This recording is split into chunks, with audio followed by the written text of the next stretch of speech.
What if a part of your life was deleted, not forgotten, not suppressed, but cleanly removed? Like it never belonged to you at all. If someone told you that an entire year of your life was missing, would you notice? Claire did not at first. Her life felt normal, quiet, predictable. She woke up every morning at 6:45, made black coffee she barely tasted, and drove the same empty road to work. Her apartment was tidy in a way that suggested control, not comfort. Nothing felt wrong until one night, and she found something that shouldn't exist. It was a journal. Claire discovered it while searching for an old insurance document in a box labeled taxes. The journal was leather-bound, worn at the edges, as if it had been carried everywhere. When she opened it, her breath caught. The handwriting was hers. Same slant, same pressure. Same habit of underlining words when emotions crept in, but she didn't remember writing any of it. The first page was dated 13 months ago. Her chest tightened as she flipped through the pages. Every entry was detailed, emotional, alive in a way she didn't feel anymore, and then she reached a sentence that made her stop breathing. If you're reading this, it means I lost the year again. Claire sat on the floor, journal in her lap, heart pounding so hard it hurt. She turned the page. I don't know how many times this has happened. I stopped counting because it made me panic. This version of me exists. Please listen carefully. Her hands trembled. They told me forgetting would protect me. They were wrong. Claire closed the journal. Her apartment felt unfamiliar now. Too quiet, like the walls were listening. She checked the date on her phone. Checked her calendar, emails, photos, social media. There it was.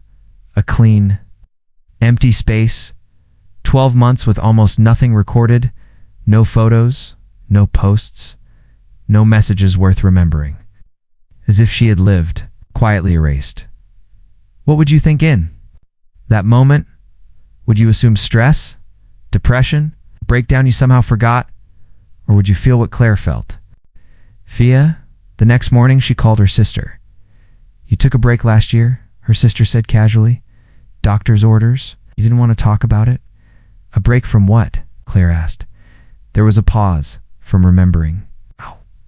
Word echoed long after the call ended. Claire drove to her doctor's office without an appointment. The building smelled like disinfectant and false calm. When Dr. Reynolds saw her, his expression tightened, just slightly, but enough. You're not supposed to be here alone, he said. That was the first twist. Alone. What do you mean? Claire asked. He hesitated, then sighed. You asked us to make sure you didn't come back without supervision. You said the truth made you dangerous to yourself. Dangerous. What truth? She whispered. Doctor. Reynolds didn't answer. He handed her a sealed envelope instead. You told me to give you this, if you insisted.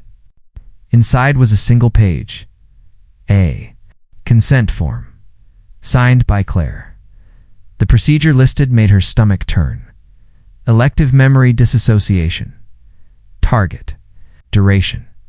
12 months. Repeatable if symptoms persist. Repeatable. Her signature stared back at her, confident. And deliberate. Claire left the office shaking. She spent the rest of the day reading the journal. The Claire who wrote it was not the woman she remembered being. She was curious, obsessed, afraid, but determined. She wrote about a research study she'd joined, a private cognitive therapy trial promising relief from traumatic memories. At first, it helped. Then she started noticing gaps. Conversations she didn't remember having, places she didn't recall visiting, people who acted like they knew her too well. One name appeared again and again, Eli. She didn't recognize it, but the way it was written, hesitant at first, then underlined, then circled, told her it mattered. In the last entry, written with shaking lines, Claire had scrawled, if I forget him, I survive. If I remember him, I tell the truth. I don't know which version of me is braver. That night, Claire dreamed. She was standing in a white room. No doors, no windows, just a voice. This is for your own good, it said. She woke up crying the next day. She found Eli, or rather he found her. He was waiting outside her apartment when she returned from work. leaning against the railing like he belonged there. When he saw her, his face fell. "Oh," he said quietly. "You don't remember me?" Claire froze. "Should I?" she asked. His eyes searched her face, like he was looking for someone who had died. "You promised me you wouldn't erase it." Again, he said. Again, they sat in a cafe, tension thick between them. Eli told her everything slowly, gently, like he was afraid she might shatter. They had met during the study. He was a journalist. He suspected the program wasn't just therapeutic, it was experimental. Selective memory removal funded by private interests. Claire had helped him investigate. "You found proof," Eli said. "Internal files, testimonies, people who lost years, people who lost themselves. Why don't I remember any of it?" Claire asked. "Because when you tried to expose them," Eli said softly, "you disappeared for a year." The second twist settled like poison. She hadn't erased herself to escape pain. She erased herself to stop something. "Why didn't you stop me?" Claire whispered. "I tried," Eli said, "but you believed forgetting was safer. You said the truth would destroy you." Claire's head throbbed. Memories pressed against a locked door in her mind. "What would you do?" Eli asked her, "if remembering meant putting yourself in danger again?" That night, Claire watched old video files saved on a flash drive Eli gave her. In one, she stared into the camera, eyes hollow but focused. "If you're watching this," she said, "it means I chose ignorance again. I need you to understand something. Forgetting isn't healing. It's surrender."